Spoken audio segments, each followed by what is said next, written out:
Cindy and the McCain family, I am honored to be with you to offer my sympathies and to celebrate a great life.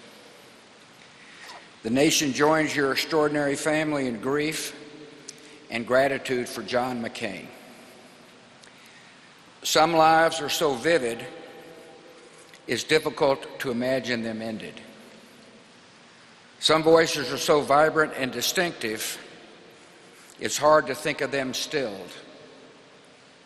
A man who seldom rested is laid to rest, and his absence is tangible, like the silence after a mighty roar.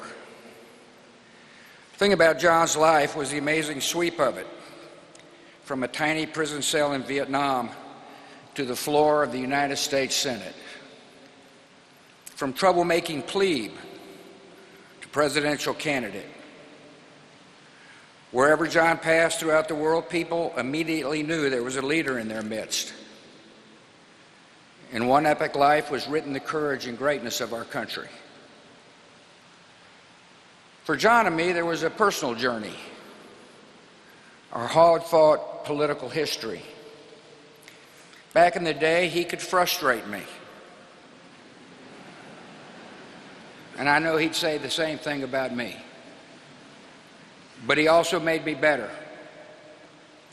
In recent years, we sometimes talk of that intense period like football players remembering a big game. In the process, rivalry melted away. In the end, I got to enjoy one of life's great gifts, the friendship of John McCain, and I'll miss him. Moments before my last debate ever with Senator John Kerry in Phoenix, I was trying to gather some thoughts in the holding room. I felt a presence, opened my eyes, and 6 inches from my face was McCain, who yelled, "Relax, relax."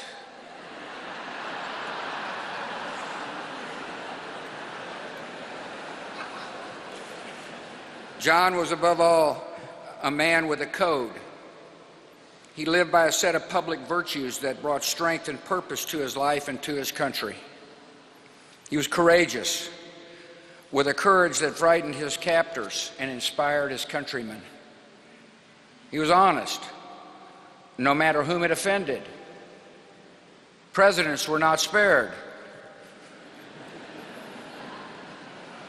He was honorable, always recognizing that his opponents were still patriots and human beings.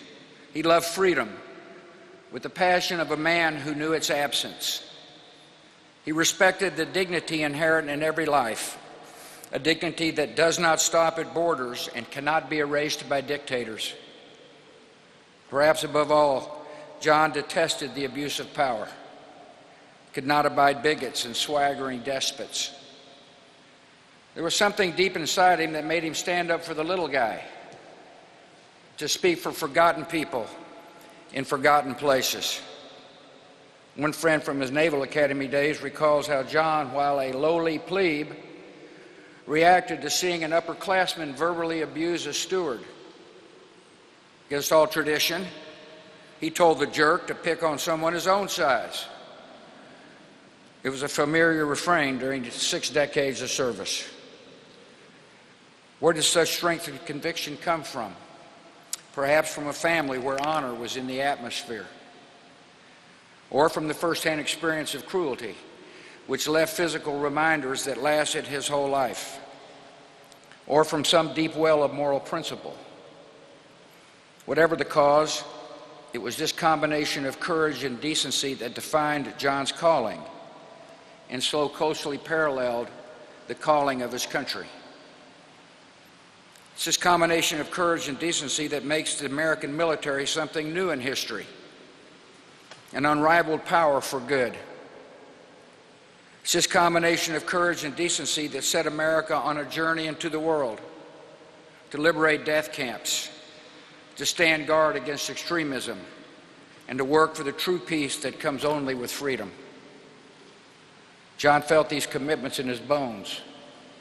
It is a tribute to his moral compass that dissidents and prisoners in so many places, from Russia to North Korea to China, knew that he was on their side. And I think their respect meant more to him than any medals and honors life could bring. The passion for fairness and justice extended to our own military. When a private was poorly equipped or a seaman was overworked in terrible conditions, John enjoyed nothing more than dressing down an admiral or a general. He remained the troublesome plebe to the end. Those in political power were not exempt.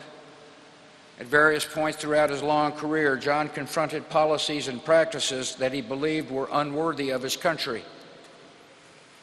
To the face of those in authority, John McCain would insist, "We are better than this. America is better than this."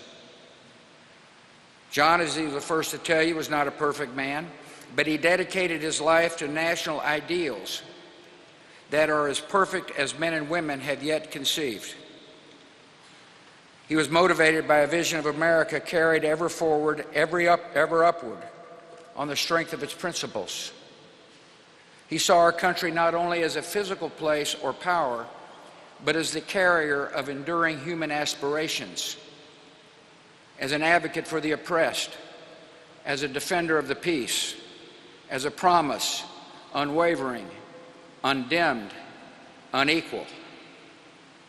The strength of a democracy is renewed by reaffirming the principles on which it was founded. And America somehow has always found leaders who were up to that task, particularly at the time of greatest need. John was born to meet that kind of challenge, to defend and demonstrate the defining ideals of our nation. If we're ever tempted to forget who we are, to grow weary of our cause, John's voice will always come as a whisper over our shoulder. We are better than this. America is better than this. John was a restless soul. He really didn't glory in success or wallow in failure because he was always on to the next thing. Friends said he can't stay in the same experience. One of his books ended with the words, "And I moved on." John has moved on. He would probably not want us to dwell on it, but we are better for his presence among us. The world is smaller for his departure, and we will remember him as he was, unwavering, undimmed, unequal.